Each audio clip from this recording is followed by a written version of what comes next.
Hallihallo zusammen.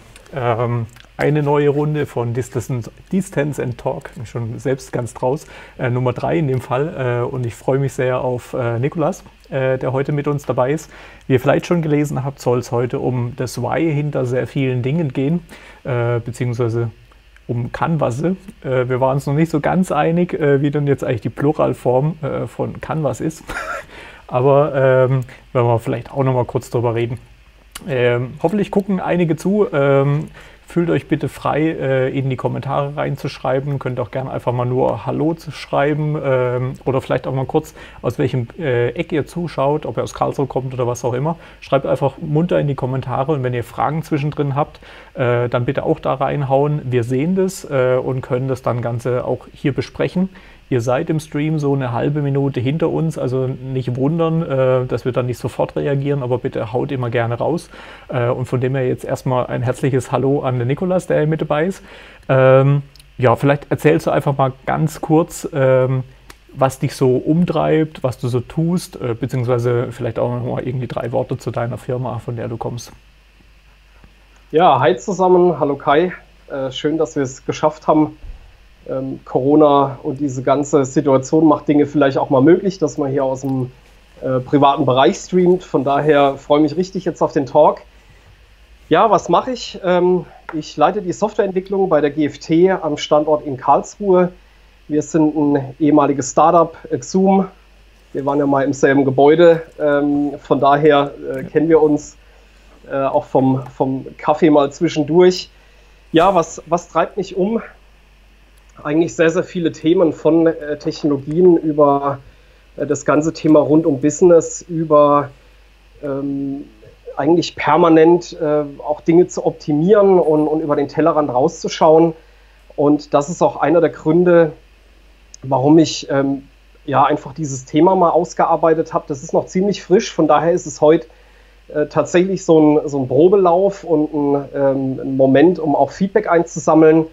Und basiert auf ja, einigen Trainings, die ich jetzt in den vergangenen Jahren absolviert hatte, wo ich einfach Dinge gesammelt habe in einem großen Portfolio, bis hin zu Themen, die mir im Tagesgeschäft über den Weg laufen, die ich auf LinkedIn aufschnappe, die ich in diversen Büchern aufschnappe.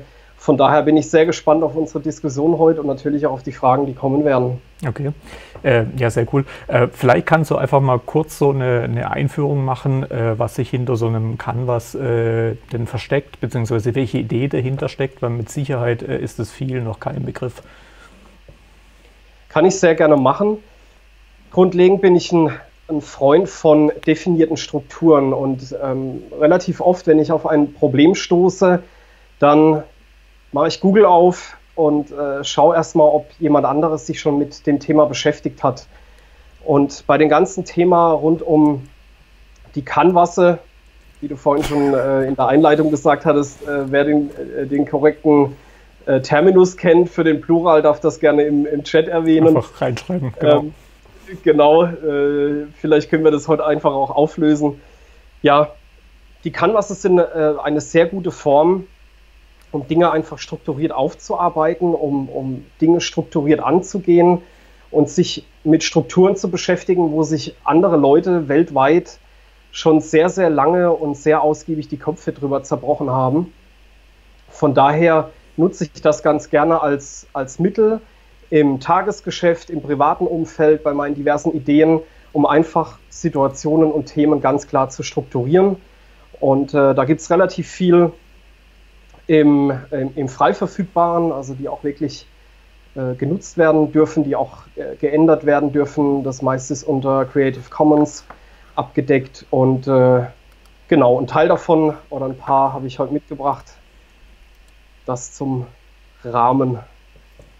Ja, sehr cool. Genau, du hast ja auch ein paar Folien mit dabei. Wenn ich da irgendwie umschwenken soll, sag dann gerne Bescheid, dann blende ich die mal ein. Wir haben gerade noch einen Moment gebraucht, um hier das Setup irgendwie einigermaßen hinzubekommen, weil die letzten Male war es im Grunde ja immer nur ein Sprechen. Jetzt haben wir noch ein paar Folien mit dabei, von dem her ihr seid im Grunde schon die ganze Zeit auf so einer Testreise bei mir mit dabei. Dieses ganze Thema, von dem machen wir heute auch da nicht halt, ist jetzt ein MVP mit Slides. Und schauen wir mal, noch dazu habe ich jetzt eine neue Kamera bekommen, also von dem her ist hier komplettes Ausprobieren. Aber ich glaube, so darum geht es ja auch eben gemeinsam lernen und aus dieser ganzen Corona-lustigen Zeit irgendwie das ein oder andere an Learnings mitzunehmen. Das war ja mal die Grundidee dahinter. Ja, genau.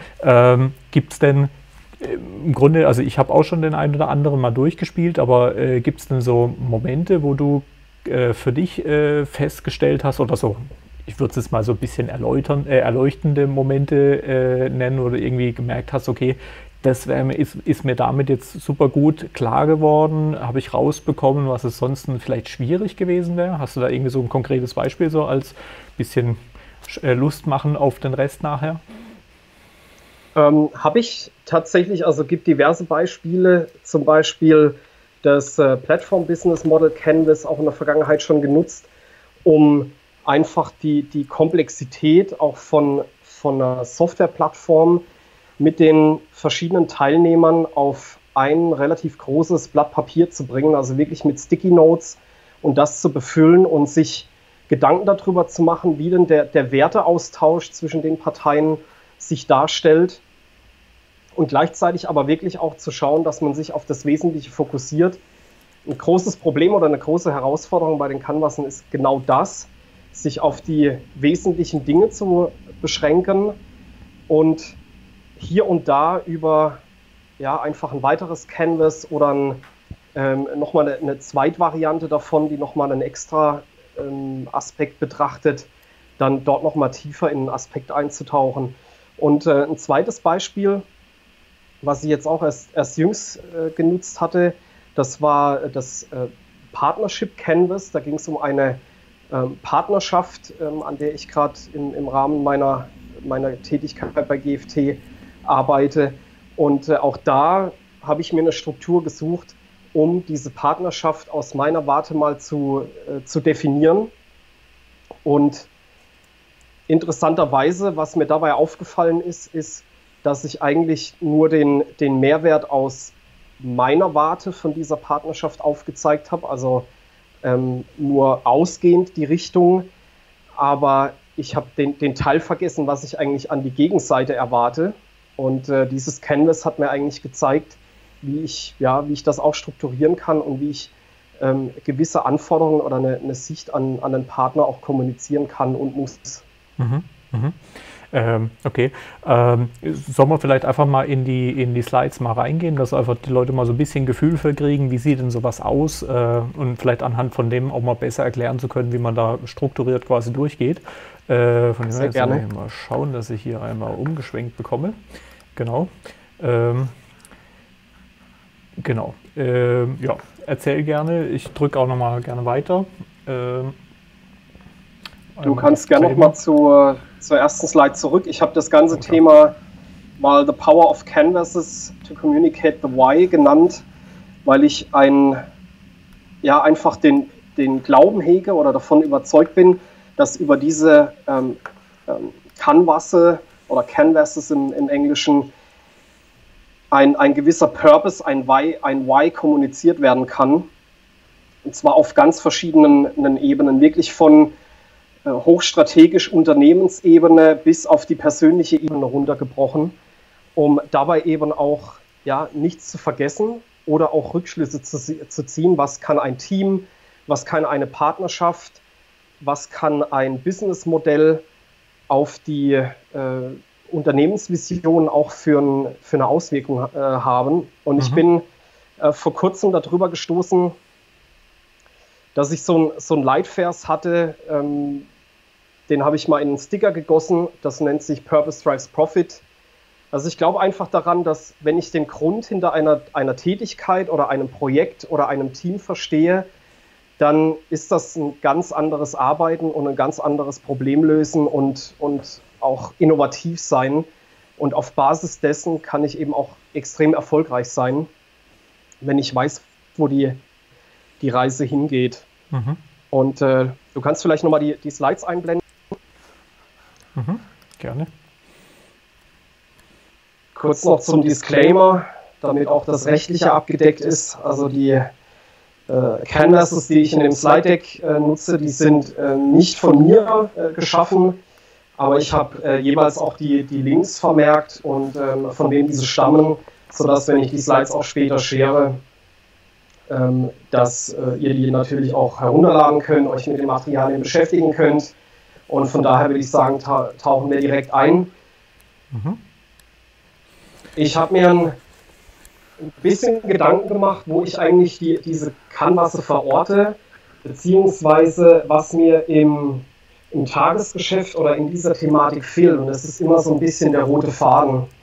Wenn man sich anschaut, links oben die Vision mit diesem globalen Why, was auch unter anderem von Simon Sinek in Start with Why, liegt auch hier bereit, hervorragend kommuniziert wird und aufbereitet wird. Das ist wirklich ein elementares Thema, aber nebst dieser Vision gibt es eben auch Themen rund um das Businessmodell, Produkten und Services auf Projektebene, auf Basis der Teams und last but not least auch eine persönliche Ebene. Und dadurch zieht sich eigentlich für mich so ein roter Faden, den ich hier auch angedeutet habe, um das Ganze zu verknüpfen. Das Ziel ist also, man kann so gerne auf die nächste Slide mal springen, wirklich dieses globale Why und diese globale Richtung mit diesen, ich habe sie mal lokale Whys oder dieser lokalen Ausrichtung zu verknüpfen und das eben in eine gewisse Strukturen zu bringen, die dann natürlich auch unternehmensintern, unternehmensextern, innerhalb vom Team, teamübergreifend kommuniziert werden können. Okay, mal eins weiter wahrscheinlich. Genau. Meine Absicht ist immer, zum Denken anzuregen. Also das bedeutet nicht, dass nur weil ich vielleicht einen Einfall hatte oder einen Gedankengang, dass man das wirklich 1:1 adaptieren kann, anwenden kann oder auch vielleicht anwenden sollte, ja, weil es gibt ganz viele kulturelle Aspekte, organisatorische Aspekte. Von daher ist mein Ziel wirklich zum Denken anzuregen, sodass das Gute und Positive behalten werden kann. Und vielleicht gibt es auch Punkte, wo der ein oder andere sagt, kann ich so nicht einsetzen oder es gibt eine andere Struktur, bei der fühle ich mich wohler. Absolut in Ordnung. Mal kurz eine Zwischenfrage. Die Canvasse, würdest du sagen, die machen mehr Sinn, in einem Team auszuarbeiten oder eher sogar alleine oder ist im Grunde eigentlich ziemlich egal und hat beides so seine Vor- und Nachteile? Spontan aus dem Bauch raus würde ich tatsächlich sagen, im Team macht das Ganze weitaus mehr Sinn. Das liegt einfach an diesem Shared Knowledge. Die Canvasse beleuchten sehr, sehr viel unterschiedliche Aspekte. Das sieht man zum Beispiel auch am Business Model Canvas. Da gibt es Bereiche oder Aspekte aus dem Finanzwesen, aus Sales und wie ich den Channel angehe, aus der Technologie und. Von daher ist es absolut elementar, diese Themen gemeinschaftlich zu bearbeiten und macht auch weitaus mehr Spaß, weil man auf Punkte stößt, die man so in seinem stillen Kämmerlein überhaupt nicht herausgefunden hätte. Okay. Gerade kam ein Kommentar von der Corinna. Ich habe mich leider gerade verklickt und dich geblockt. Es tut mir echt leid. Ich habe bloß keine Ahnung, wie ich das gerade wieder rückgängig mache. Von dem her, falls du irgendwas noch schreiben willst, ich vermute, das kommt jetzt leider nicht mehr an. Es tut mir echt leid. Aber der Sound war wohl irgendwie, wenn wir auf die Slides umschalten, wohl nicht so prall. Aber ja, gut, wieder was gelernt. Ich würde gucken, dass ich mich da nicht mehr verklicke. Ja, gut. Dann schalte ich mal wieder rüber. Ich mache mal eins weiter. Also gern zur nächsten Slide. Das ist noch Work in Progress. Knüpft aber an die kommenden Slides an und auf quasi die Anordnung, wie wir die Slides dann auch durchgehen werden oder die Canvasse. Ich habe versucht, auch einfach ein Zentrum zu finden über ein Purpose Canvas, auch über das Business Model Canvas, was ja mittlerweile auch sehr, sehr etabliert und bekannt ist, insbesondere aber auch im Startup-Umfeld oder im ja, in jüngeren Unternehmen, sage ich mal. Und habe versucht, mir auch für die heutige Struktur einfach zu überlegen, wie ich die Canvasse verknüpfen kann, sodass es in eine logische und sinnvolle Reihenfolge kommt. Und das war tatsächlich was mir auch so ein bisschen bisher gefehlt hat, wo ich einfach ein paar Gedankengänge zu hatte. Mhm. Mhm. Okay.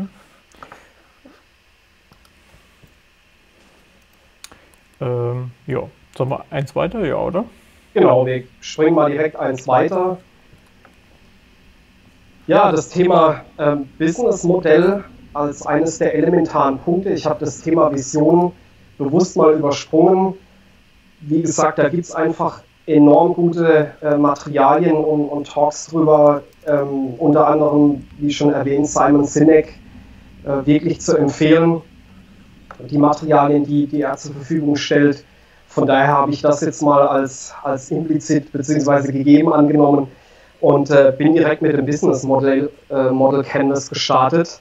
Und da können wir direkt mal auf die nächste Slide springen. Ja. Das ist ein bisschen eine größere Ansicht. Ich hoffe, man kann es im Stream ganz gut erkennen. Es sind einfach ja, diverse Aspekte, die das Business Model Canvas schon umfasst und adressiert. Angefangen von den Key-Partnern meines Geschäftsmodells, um wirklich erfolgreich zu sein.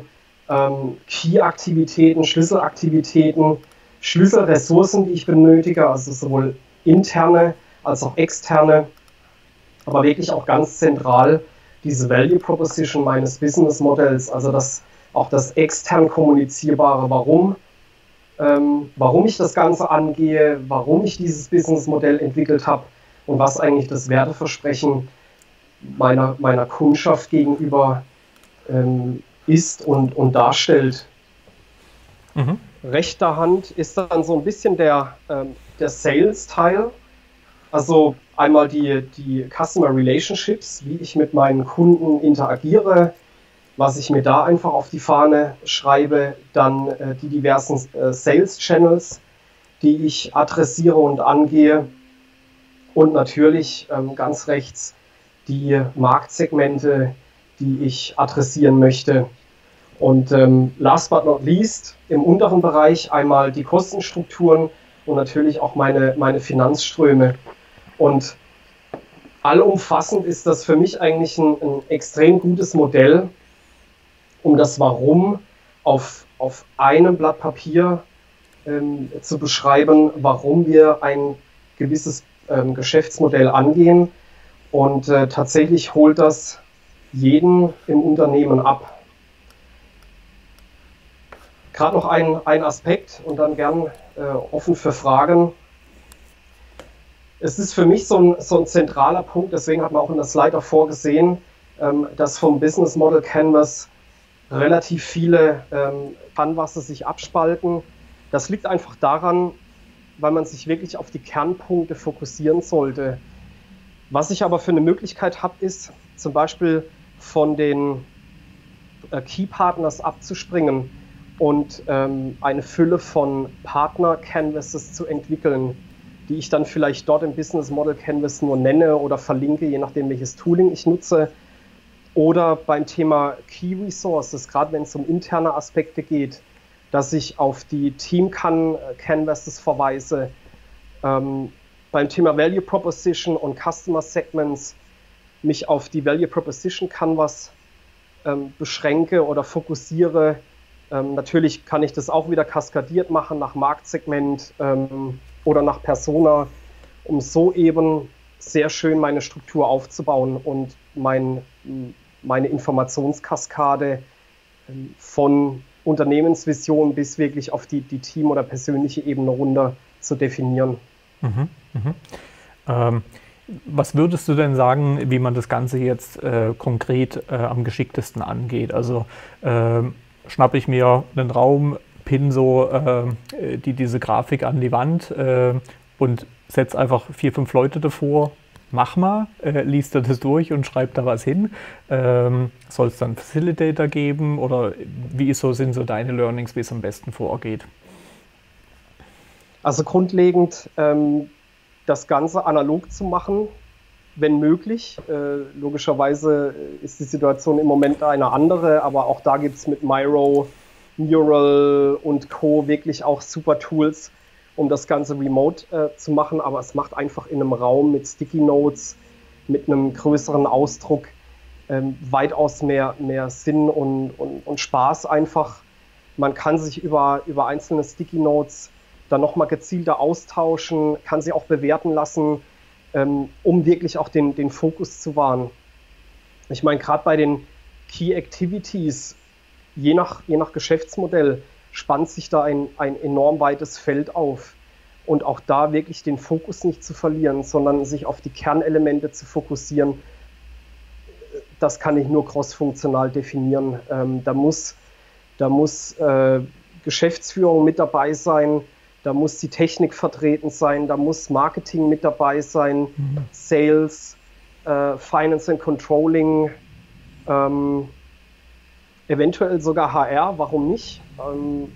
Auch da gibt's sehr, sehr guten und brauchbaren Input, Business Development, eigentlich, ja, wie schon gesagt, crossfunktional. So ist auch der Wertbeitrag oder das Zielbild einfach umfassender.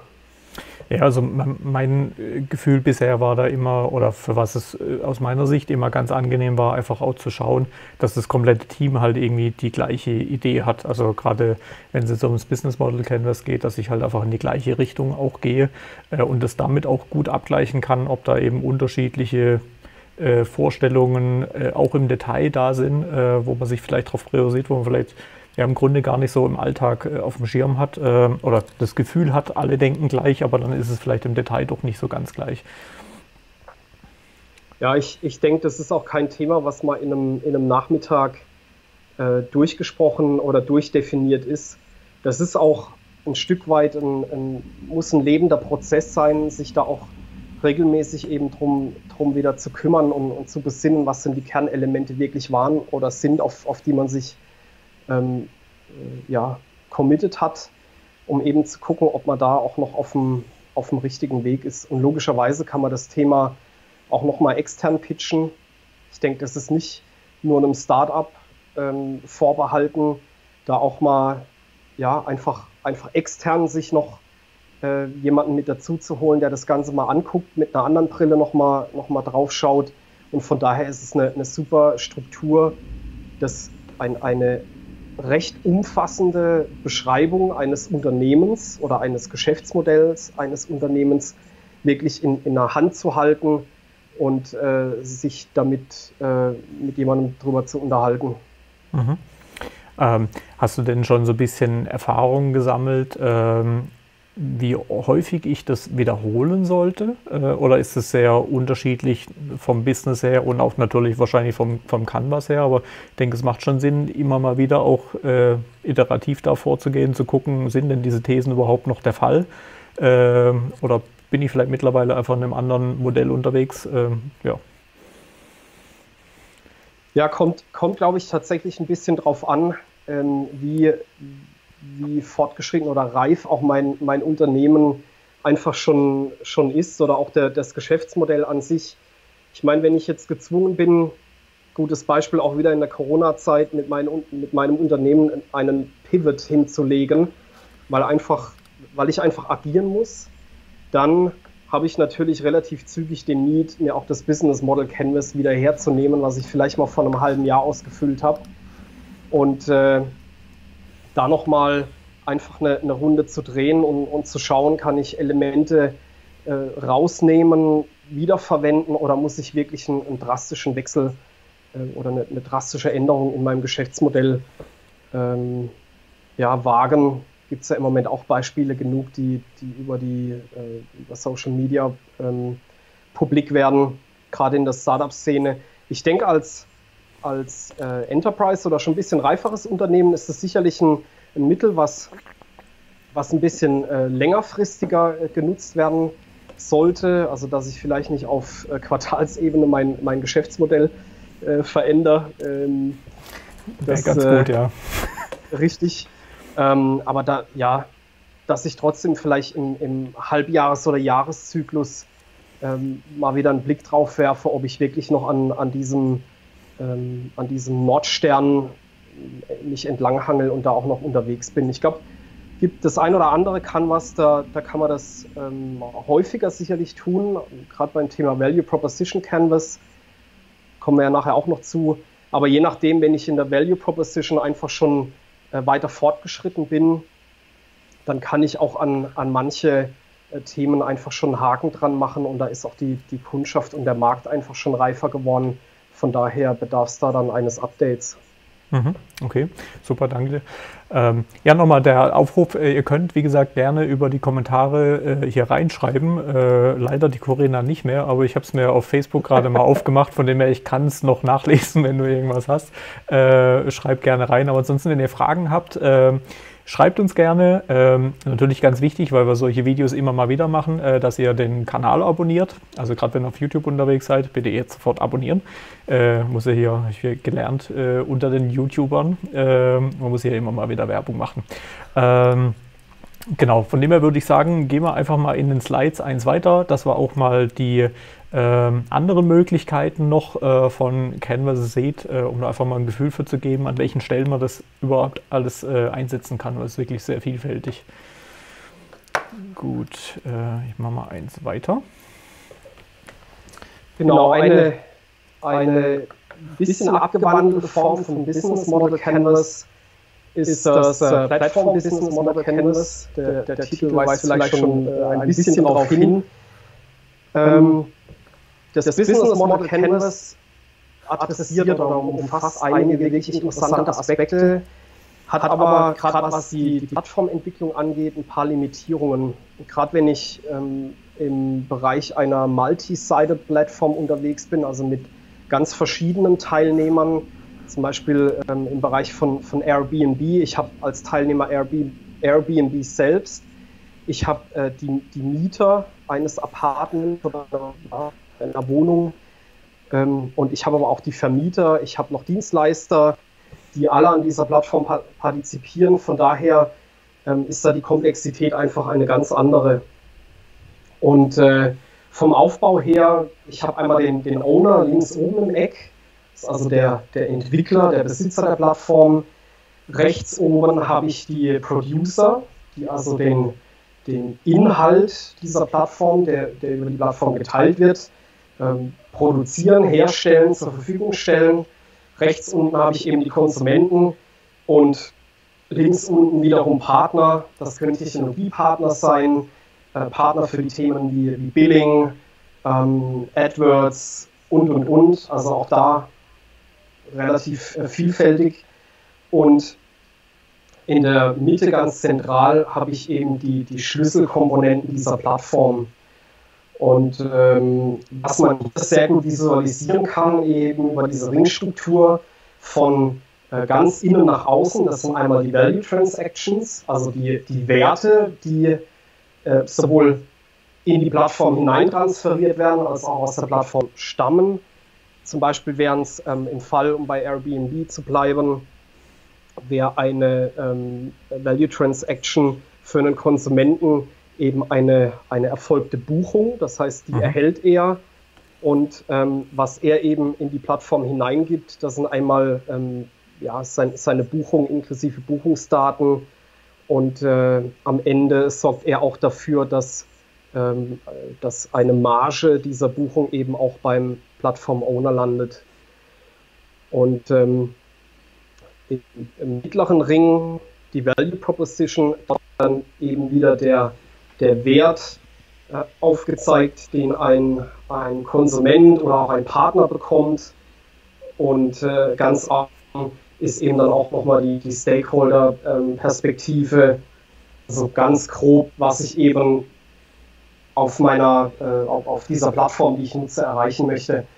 Und auch hier, und dann pausiere ich kurz, ist eben auch wieder relativ schön die Struktur, warum ich eigentlich eine Plattform entwickeln möchte, und zwar relativ breit gefächert, definiert und dargestellt und eben nicht nur einen Aspekt rausgefächert, sondern auch da habe ich wieder die Möglichkeit, sowohl intern als auch extern in die Kommunikation zu gehen und das Ganze zu validieren und auch ja, eben entsprechend anzupassen. Mhm. Okay. Ja, es ist auch ein sehr spannendes Modell. Ich glaube, das ist, vermutlich muss man da, wenn man das angeht, doch ein bisschen erst nochmal in die Literatur rein. Weil bei den anderen Canvas, die ich so bisher gesehen habe, waren eher so ein bisschen aufgebaut wie der Business Model Canvas, wo im Grunde ja auch so schon in klein häufig an den Feldern schon mal grob dran steht, was jetzt hier irgendwie einzutragen ist. Das ist jetzt hier in der Visualisierung nicht so der Fall. Da muss ich vermutlich schon ein bisschen mehr geführt werden. Wobei ich vermute, das ist jetzt, ja doch, wobei, wenn ich so drüber nachdenke, das kann ja trotzdem auch für Startups und Ähnliches interessant sein. Die sind ja da genauso unterwegs. Aber vermutlich ganz gut, dass man da jemand an der Hand hat, der einen das erste Mal durch so ein Canvas auch führt. Mhm. Ja, absolut. Also auch da, Link ist eingefügt auf der Initialslide. Da gibt es einiges an Materialien und Beispiele zu, gerade wie Airbnb strukturiert ist. Wenn man ein bisschen danach sucht, ist auch Amazon abgebildet, Facebook und diverse andere. Das sind jetzt natürlich schon relativ große Namen und große Player am Markt, aber nichtsdestotrotz selbst im kleineren Umfeld, wenn eine Plattform entwickelt wird, auch bei einem schon etablierten Unternehmen, macht so ein Canvas absolut Sinn. Und auch da das Ganze wieder im Team zu gestalten und auszufüllen, selbst schon erlebt, macht einfach enorm viel Spaß und hilft auch einem, ja, gewisse Aspekte einfach besser zu verstehen, neu zu deuten und auch neu zu bewerten, sei es technologisch, aber sei es auch vom Unternehmensmodell her und von der ganzen Interaktion auch auf der Plattform, die dort stattfindet. Ja, also meinem Gefühl nach ist auch, selbst wenn man im Grunde wirklich dann herausfindet, man hat alle wirklich komplett das gleiche Verständnis, ist das auch schon ein sehr befriedigendes Gefühl, einfach zu wissen, okay, wir sind hier irgendwie mehrere Leute im Boot und haben aber wirklich alle genau das gleiche Ziel vor Augen, wissen, was wir wollen und somit halt eben auch schärfen jede Entscheidung, die man so im täglichen Leben trifft, bei den vielen Dingen, die man so den Tag über macht, einfach abwägen zu können, passt das dazu oder passt das nicht dazu. Absolut, ja. Okay, dann würde ich sagen, gehen wir mal eins weiter. Genau, hier tauchen wir eigentlich schon eine Stufe tiefer ein. Also wenn ihr euch noch an den roten Faden erinnert, da sind wir jetzt schon beim Bereich Products und Services, also Produkte und Dienstleistungen, die eben den Weg zum Kunden finden sollen. Auch hier die Möglichkeit eben aus einem Business Model Canvas und auch natürlich aus einem Plattform Canvas diesen Weg oder ja zu schaffen, noch eine Ebene tiefer mit einem ganz anderen Detailgrad, um ja auch da einfach auf Team- oder Produktebene wirklich tiefer einzutauchen und vom Helikopterblick schon mal ja wirklich ins Feingranularere zu kommen. Ist auch eine extrem schöne Struktur. Man sieht es auch ganz oben nochmal angedeutet, die Verbindung aus dem Business Model Canvas eben mit der Value Proposition und auch dem Customer Segment, also dem Marktsegment, was ich betrachte. Und in dem Fall ist es auch so, dass normalerweise mehrere dieser Value Proposition Canvases existieren, weil ich eben verschiedene Marktsegmente oder auch Personas innerhalb eines Marktsegmentes betrachten muss. Ja. Im Maschinenbau, wo unser GFT-Standort in Harzen unterwegs ist, da habe ich natürlich einen Werksleiter, der hat andere Anforderungen an technische Lösungen, wie das ein Maschinenbediener ist oder ein ganzer Produktionsleiter. Das heißt, das muss ich natürlich dediziert dann betrachten im Einzelfall und von daher merken, von diesen Canvases kann es mehrere geben. Wie geht man da davor? Man fängt immer beim Kunden an. Es ist immer der beste Weg, es ist immer ein schlechter Ansatz, über die Technik zu kommen oder schon über den Lösungsraum zu kommen. Da ist die Wahrscheinlichkeit relativ groß, sich zu verrennen oder Dinge ja, 5-mal zu bauen. Von daher ganz klare Regelung auch in diesem Canvas, immer aus der Customer-Brille, also im rechten Teil beginnen. Und zwar dort mit den Customer-Jobs. Ja, mal kurz eingehakt, das ist so ein Thema, was mich schon ewig begleitet, so der Unterschied zwischen Nutzer und Kunden. In dem Fall, also in meinen bisherigen Vergleichen, falls ihr ja schon mal irgendwie zugeguckt habt, das, was ich dort als Nutzer erklärt habe, ist im Grunde hier quasi auch der Kunde, weil wir gerade im App-Bereich eben häufig die Thematik haben, dass halt eben der Nutzer der Mensch ist, der halt irgendwie dann schlussendlich eben die App benutzt und der Kunde häufig mal zum Beispiel irgendwie die entsprechenden Chefs sind, wenn das in irgendeiner Form eine Business-Anwendung ist, dann ist halt der was weiß ich, Außendienstler, der Anwender, aber der Kunde auf unserer Seite oder der Auftraggeber ist halt die Firma an sich. Oder was weiß ich, mache irgendwie eine Fitness-App oder ähnliches, da ist dann Nutzer auch nochmal was anderes als eben der Kunde. Da gibt es oftmals, muss man da ein bisschen unterscheiden, aber in dem Fall ist ja dann wirklich eben die Nutzergeschichte natürlich die Frage. Und vermutlich ist es da auch in den Fällen gut, halt mal über Personas erstmal herauszufinden und zu klären, wie sehen denn diese verschiedenen Nutzer aus. Und gehe mal stark davon aus, dass sich das im Grunde ähnlich verhält wie bei allem, was wir so tun. Halt natürlich im Optimalfall diese Personas auch über Interviews und ähnliches oder dann später vielleicht Proof of Concept oder irgendwas in der Art auch mal validiert wird, dass die sich im Grunde auch so verhalten, wie man das mal angenommen hat. Ja, so klassische Persona-Arbeit. Absolut, kann ich dir nur beipflichten. Also gerade im B2B-Segment, ja, man darf diese Indirektion aus Käufer oder Buying Center und dem schlussendlichen Endnutzer darf man eben nicht aus den Augen verlieren, aber selbst für den Fall finde ich es sinnvoll, sich auch mal so ein Canvas herzunehmen und auch die Persona des Käufers oder der Personengruppe eines Buying Centers oder eines Geschäftsführers, der schlussendlich der Entscheider ist, auch mal herzunehmen und zu gucken, welche Schmerzen existieren dort ja, mit so einer Lösung oder was versucht ein Geschäftsführer oder Entscheider mit so einer Lösung zu erreichen und zu erzielen. Und von daher, für sowas eignet sich die Struktur auch. Mhm. Mhm. Und gerade wenn man sich den rechten Teil anguckt mit den Pains, also wirklich den Schmerzen, die ein Kunde oder Nutzer Stand heute einfach schon erfährt und die Gains, also die Wünsche, die er eigentlich hegt, die schon mal umfassend abzubilden und dann eben auf der linken Seite über Produkte und Services zu adressieren, aber hier auch ganz klar rauszuarbeiten, was sind diese Schmerzlöser im unteren Teil auf der linken Seite, die Pain Relievers, und was sind die Gain Creators, also die wertschöpfenden Aspekte. Und idealerweise gibt es zwischen den linken und rechten Feldern auch immer ganz gute Verbindungen, die man auch gerne einzeichnen kann, sodass man sich auch im Klaren darüber ist, ob man jeden Schmerz und jeden Wunsch adressiert und über welche Komponente oder Funktionalität das Ganze passiert.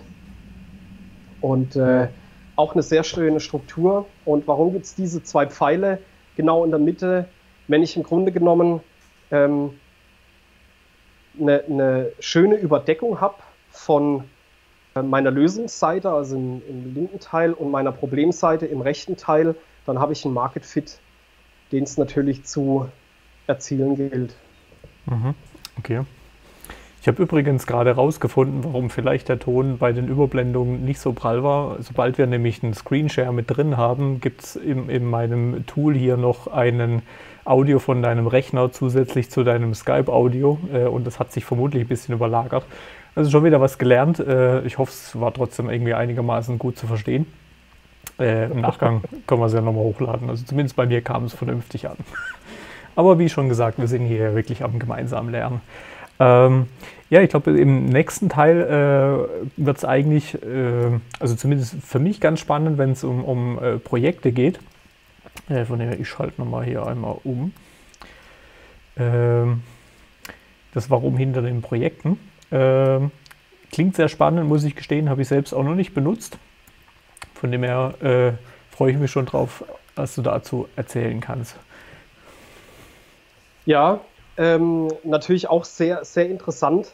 Und im Grunde genommen jetzt auch nochmal, entweder je nach Geschäftsmodell ist man eben parallel zu den Produkten unterwegs oder je nachdem, welches Framework man nutzt und wie man eben unterwegs ist, auch in der Produktentwicklung, wo man vielleicht über Projekte einfach weiterentwickelt oder kundenspezifische Projekte auf Basis eines Produktes. Das ist eigentlich auch da relativ breit gefächert einsetzbar und sieht natürlich auch schon ein bisschen komplexer aus als die anderen Themen und deckt auch wieder sehr, sehr, sehr schöne Bereiche ab.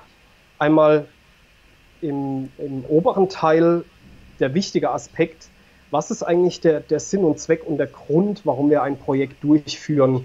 Und ich weiß nicht, wie es dir da geht, gerade im Kundenkontakt oder auf Basis von Kundengesprächen ist natürlich auch immer wieder spannend rauszuhören, warum ein Kunde eine gewisse technische Umsetzung beauftragen möchte, was der Need dahinter ist.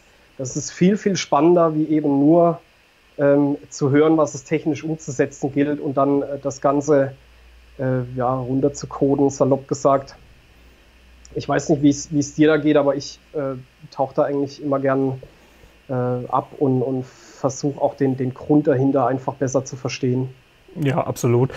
Ich glaube, das ist was sehr Essentielles, eben herauszufinden, warum etwas passieren soll, weil du halt eben auf dem ganzen Weg halt die ein oder andere Entscheidung im Sinne des, in dem Fall jetzt bei uns Projekt halt irgendwie auch besser treffen kannst, wenn du einfach den Sinn dahinter verstehst und einfach dann im Grunde auch mit besseren, vielleicht ab und zu mal Gegenvorschlägen kommst, die halt dann trotzdem noch passen, wenn du das Warum kennst. Wenn du es nicht kennst, sondern einfach nur sagst, okay, der möchte jetzt was weiß ich, rot gehen und sagst, Studie hat gesagt, grün funktioniert besser als rot, dann ist es in dem einen Ding vielleicht sinnig, aber wenn es einfach darum geht ist jetzt ein blödes Beispiel, aber fällt jetzt gerade nicht ein, warum rot der Grund ist, aber möchte einfach darauf raus, wenn ich die Begründung dahinter kenne, kann ich in der Regel einfach sinnigere Vorschläge machen, kann es besser verstehen, wie der Gedankengang kommt und kann mir selbst überlegen, ob ich mit diesem gleichen Gedankengang halt eben auf eine andere Lösung komme und kann die dann halt eben auch sinnig verargumentieren. Also das ist schon was sehr Essentielles und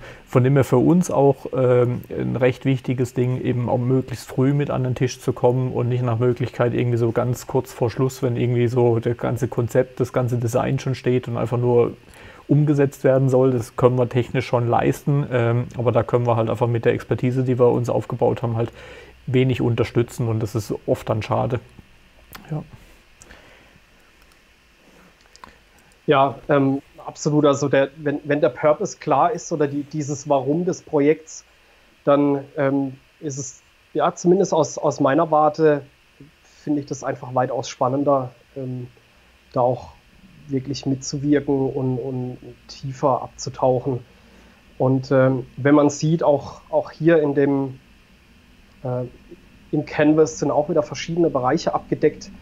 Einmal in Gelb im linken Teil so ein bisschen die interne Sicht mit dem Budget, logischerweise, gerade im Projektumfeld gilt es ja auch eine gewisse Marge zu erzielen und hat aber gleichzeitig auch einen gewissen Invest, den man tätigen muss oder auch mal in Vorleistung treten muss.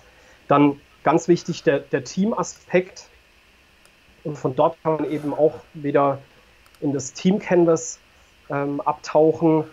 Und auch das ganze Thema rund um Ressourcen, was benötige ich dafür, welche Arbeitsmittel, um ein Projekt umzusetzen. Also alles in allem so ein bisschen eine interne Sicht.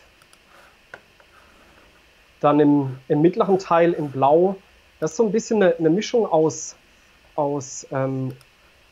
Umgebungsthemen, also externe Faktoren, Risiken, Chancen natürlich, die auch enorm interessant sind. Also wenn ich ein Projekt natürlich umsetzen kann, wo ich selber einen Wissensaufbau dadurch etablieren kann oder auch meinen neuen Bereich schauen kann, dann ist es natürlich eine große Chance und auch etwas, was in der persönlichen Entwicklung oder auch in der Entwicklung von einem Team einfach hilft.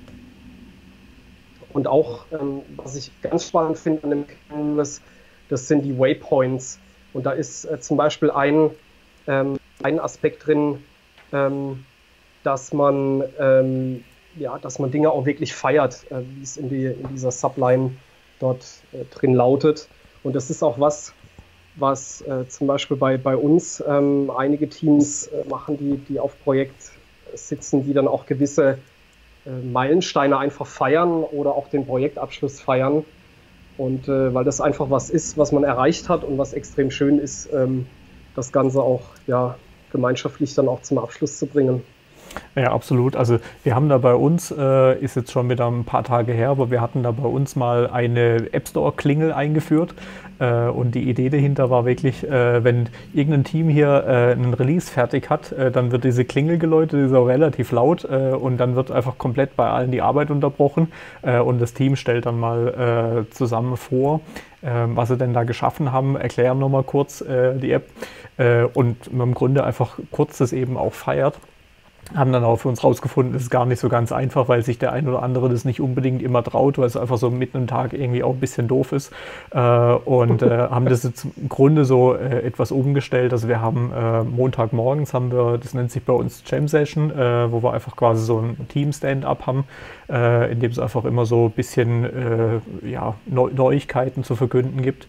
Und da machen wir es jetzt im Grunde immer so, wenn ein neues Projekt losgeht, dann stellen die Leute, die in diesem Projekt drin sind, einfach allen mal vor, um was es gehen wird, dass einfach jeder mal weiß, was ansteht.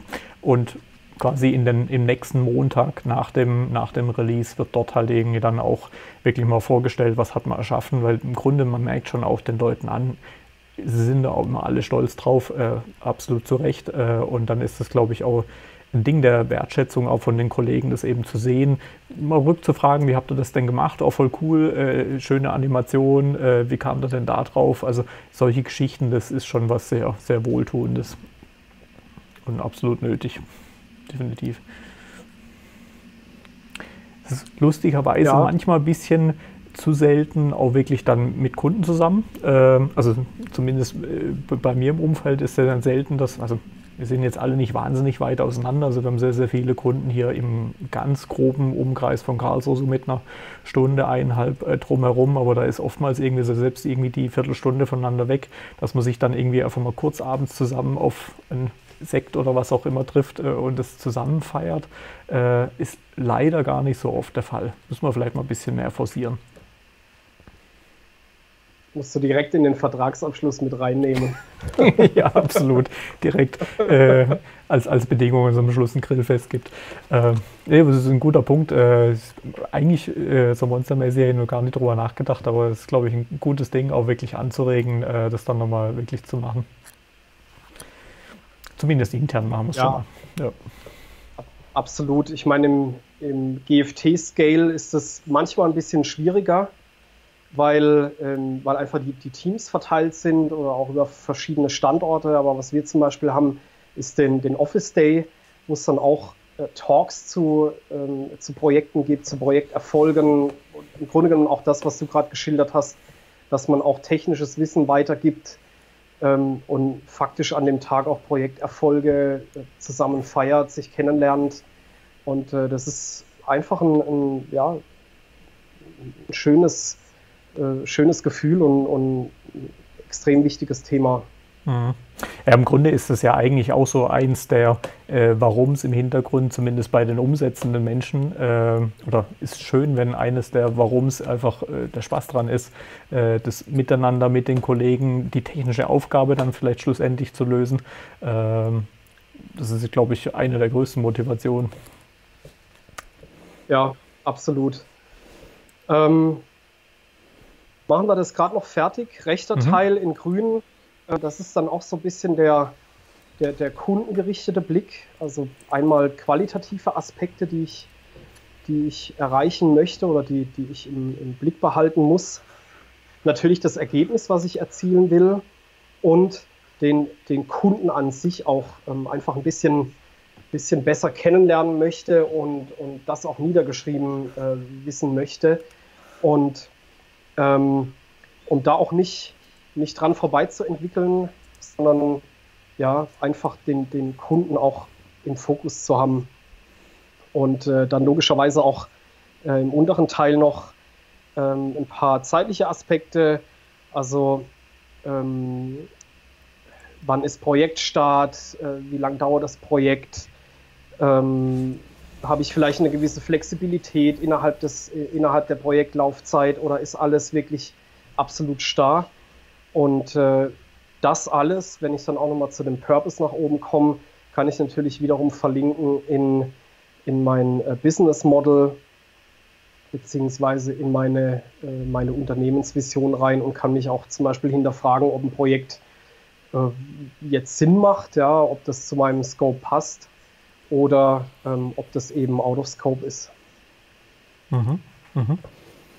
Ich sehe gerade, die Zeit geht rum heute ohne Ende. Schon fast eine Stunde am Quatschen. Ja, von dem her, also ich werde es mal mit Sicherheit mal ausprobieren. Also wie schon gesagt, ich hatte, als du es geschickt hast, ich fand es total spannend und kannte den noch gar nicht. Werde ich auf jeden Fall mal testen.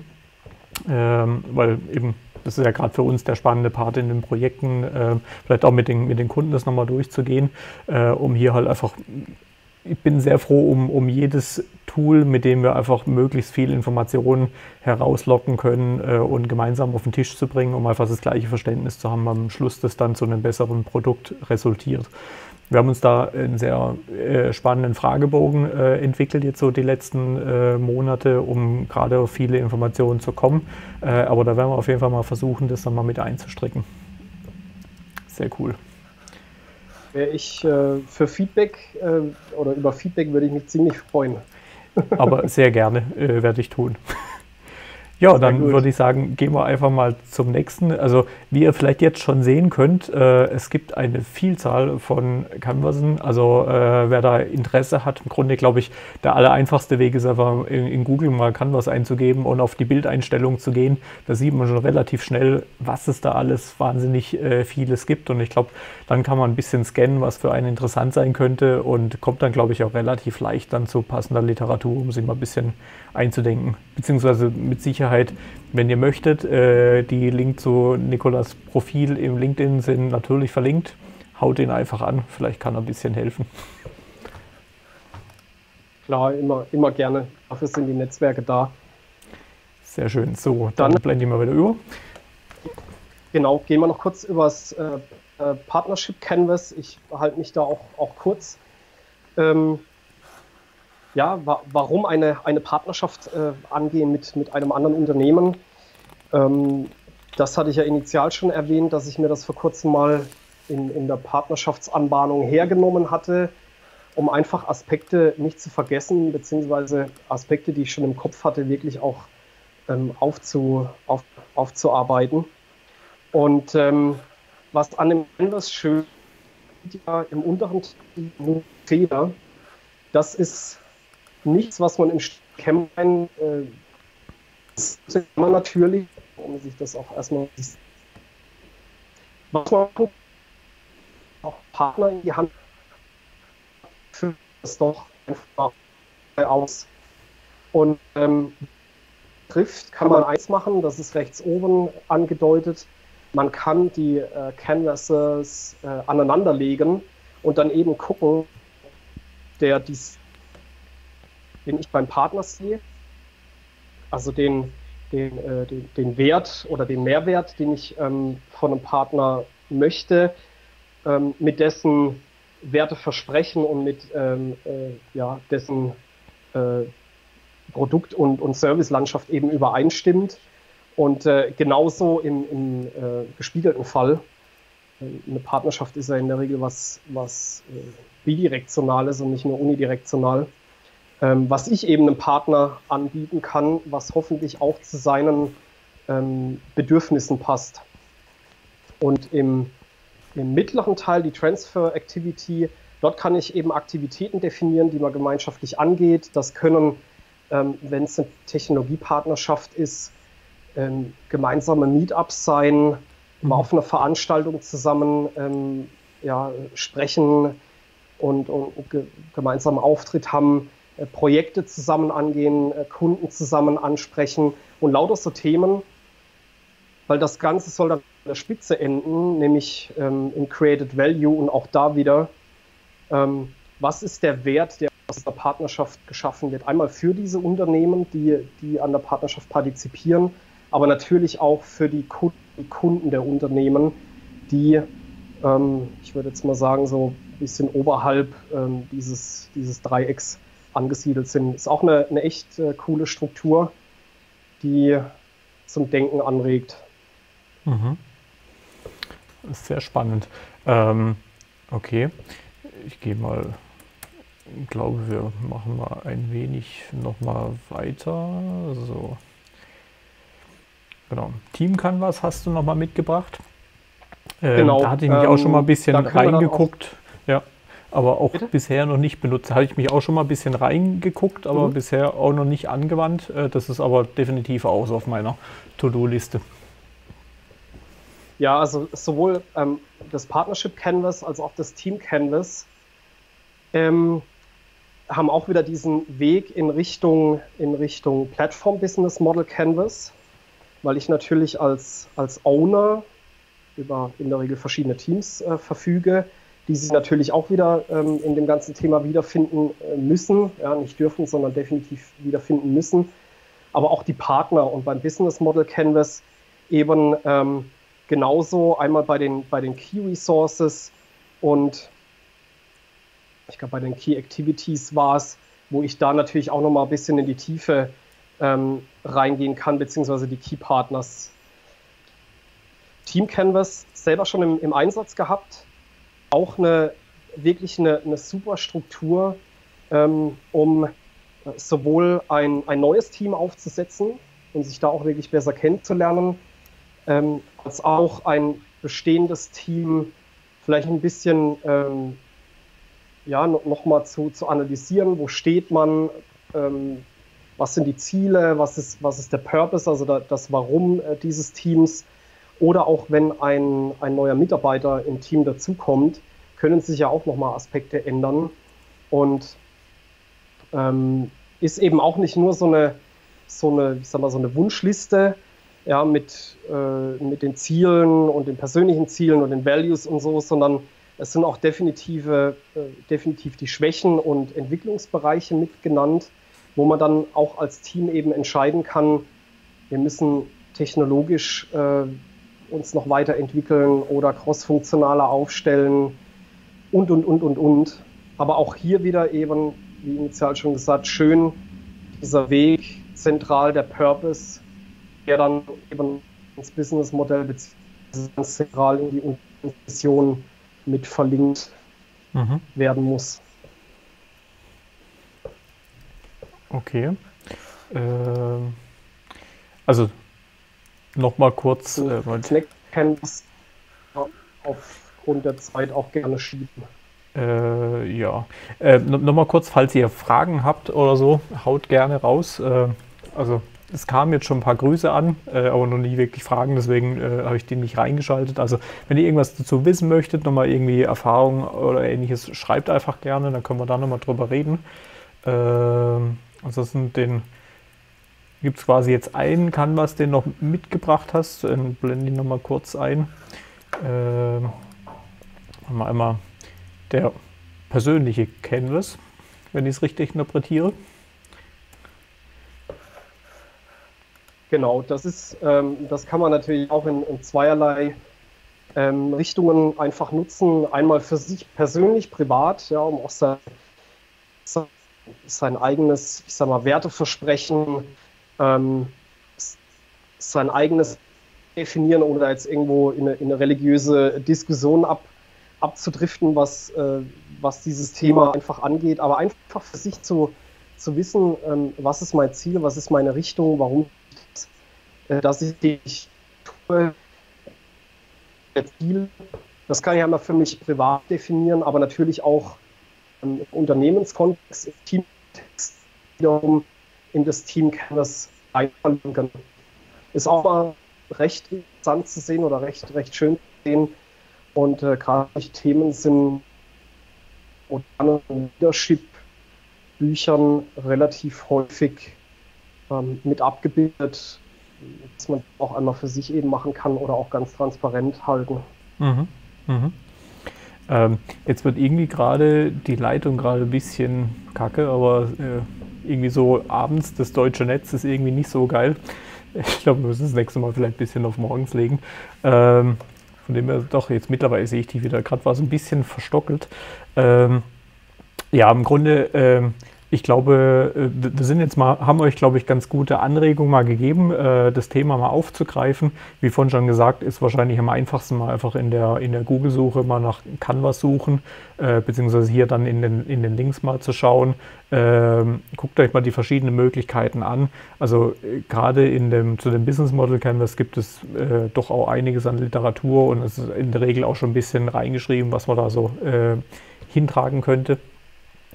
Und gibt diverse Möglichkeiten, eher da auch Unterstützung zu kriegen. Und ich glaube, also da kann ich wirklich so aus eigener Erfahrung auch schon sagen, das ist wirklich was sehr Spannendes, gerade um ein Team zu allein irgendwie auf einen Trichter zu bringen oder halt irgendwie auch wirklich gemeinsam was auszuarbeiten, wo man dann wirklich sagt, okay, da stehen wir alle dahinter, genau da wollen wir hin.